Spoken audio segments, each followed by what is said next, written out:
Hola, les traigo nuevamente un mensaje al corazón, a la comodidad de tu casa, y el tema que quiero tratar hoy es cómo trató Dios la depresión del profeta Elías.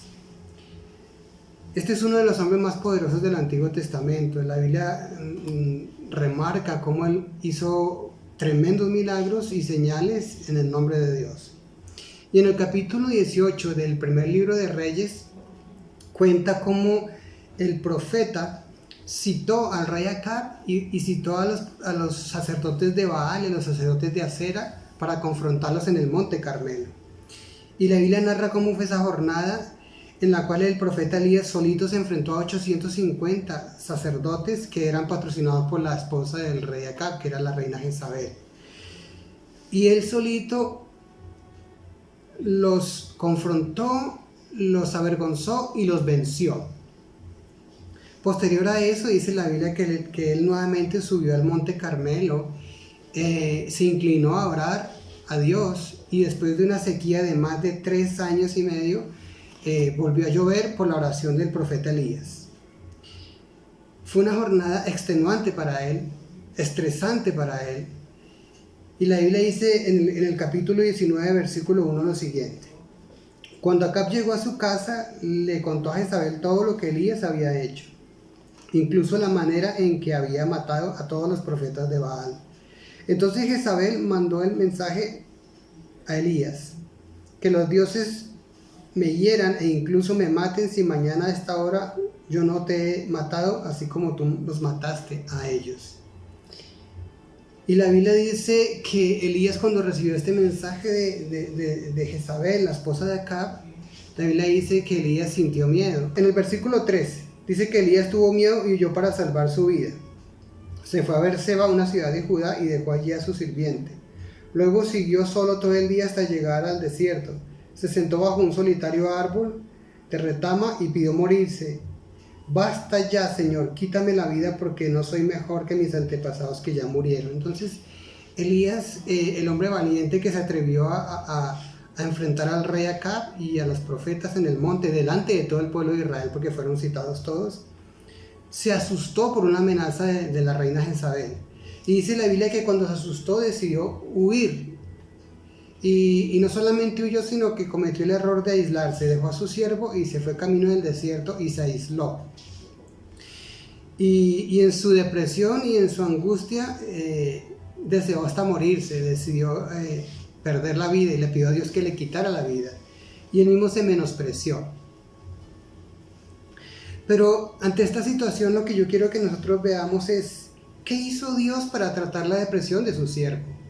Pues es bien extraño que él se deprimiera de tal manera, porque era un hombre apasionado, un hombre fuerte, un hombre de milagro y poderoso, pero había enfrentado una época de mucha ansiedad, de mucho estrés, y de pronto esto contribuyó a su depresión. En el versículo 5, voy a leer desde el 5, dice: entonces se acostó y durmió debajo del árbol. Mientras dormía, un ángel lo tocó y le dijo: levántate y come.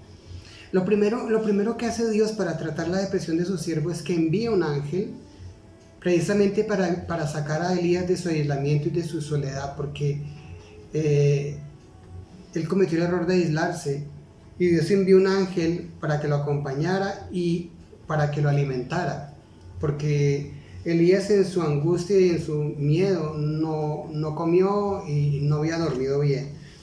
Entonces, lo segundo que hace el ángel es alimentarlo. Y lo tercero que el ángel hace de parte de Dios es que le permite descansar nuevamente. Y de verdad que esto es bien importante, porque en su condición Elías se había debilitado tanto física como emocionalmente por no alimentarse y por no descansar. Lo siguiente que hace Dios es en el versículo 7. Dice: entonces el ángel del Señor regresó, lo tocó y le dijo: levántate y come un poco más, de lo contrario el viaje que tienes por delante será demasiado para ti.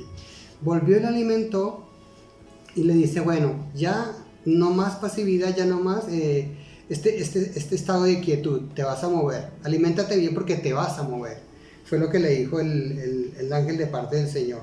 Lo siguiente Es en el versículo 10, dice lo siguiente.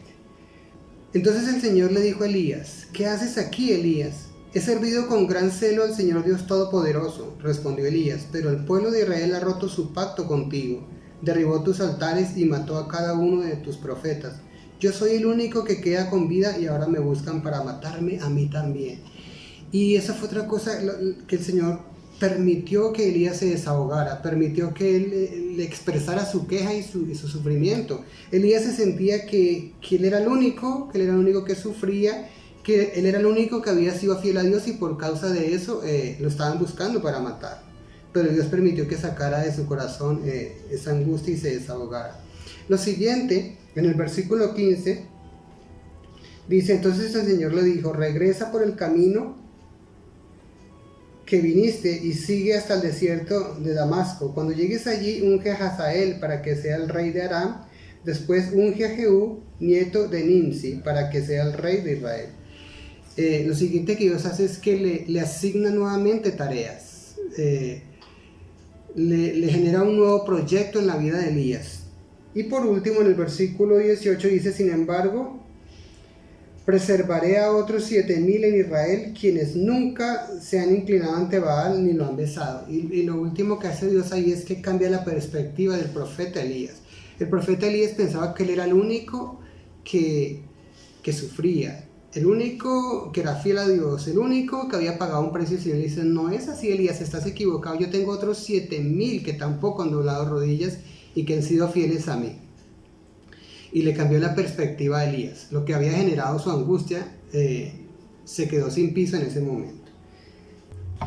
¿Cuál sería la aplicación para nosotros hoy? Nuestros tiempos también son difíciles. La Biblia dice que Elías enfrentó un tiempo de estrés, un tiempo de angustia, y de pronto eso pudo haber coayudado a que se disparara su depresión. Y nosotros también tenemos muchos motivos hoy en día, muchas noticias, mucha ansiedad, muchos temores que pueden también generar depresión. Y de hecho, así ha sido, porque muchas personas han decidido quitarse la vida y muchas otras están pensando hacerlo. Pero ¿cómo aplicaríamos esta enseñanza a nuestras vidas? Lo primero, Elías se aisló. Y es el error que cometemos muchos de nosotros, que en esos momentos nos aislamos. Estamos solos, no compartimos con nadie, nadie sabe lo que me está pasando, nadie sabe lo que estoy pensando, nadie sabe que han atravesado pensamientos suicidas en mi mente. Y yo pienso que es un error. Tratemos de compartir con los seres que nos aman, con los que nos rodean. Lo siguiente, las personas a veces físicamente y psicológicamente se debilitan porque no cuidan su cuerpo, porque no se alimentan bien, porque no descansan bien. Una persona en estrés y en ansiedad a veces cae en eso, en un debilitamiento por falta de alimentación. Y aunque esto no suene muy espiritual ni muy terapéutico, de verdad que es bien importante que nos cuidemos, que nos alimentemos, que tratemos de tener nuestras horas de sueño para que nos podamos fortalecer un poco más. Una cosa que hizo el ángel con Elías es que lo activó. Le dijo: bueno, vamos a movernos, vamos a activarnos, ya no más pasividad, ya no más estar ahí rumiando tus pensamientos y tus ganas de morir, vamos a movernos. Y eso es importante, que te muevas, que decidas salir de tu encierro y salir de tu depresión. Y así como Elías tuvo la oportunidad de desahogarse con Dios, él fue delante de la presencia de Dios y desahogó sus angustias, su temor, su dolor. Yo pienso que es importante que tú también lo hagas, que te desahogues con alguien, que puedas compartir con alguien lo que está dentro de ti, que compartas tus cargas. A veces es más fácil llevar las cargas con otro que llevarlas solo, que puedas hacer un poco de catarsis de lo que ha estado acumulándose dentro de tu corazón. Dios le asignó nuevas tareas a Elías. ¿Qué hacemos nosotros? Asignémonos nuevas tareas, emprendamos nuevos propósitos, nuevos proyectos. Miremos hacia otro lado, hacia un lugar diferente y proyectémonos a hacer algo con nuestra vida que no habíamos considerado antes. Y por último, permitamos que la palabra de Dios cambie nuestra perspectiva. Permitamos ser instruidos por la palabra de Dios. Aquí está la mente y la postura de Dios. Confrontémosla con la nuestra y nos vamos a dar cuenta que sí hay salida para nosotros, que a veces estamos viendo de una manera distorsionada, producto de nuestra depresión y de nuestra tristeza. Pero Dios tiene una palabra para ti. Dios tiene una palabra para sanar tu corazón. Dios tiene una palabra para sacarte de esa condición y ponerte en el lugar que Él tiene para ti. Esa es la invitación en esta hora. Eso es lo que quería compartir con ustedes. Que Dios quiere también, como trató con la depresión de Elías, también quiere tratar con tu depresión. Amados, eso es todo por hoy y nos veremos en una próxima ocasión. Dios les bendiga.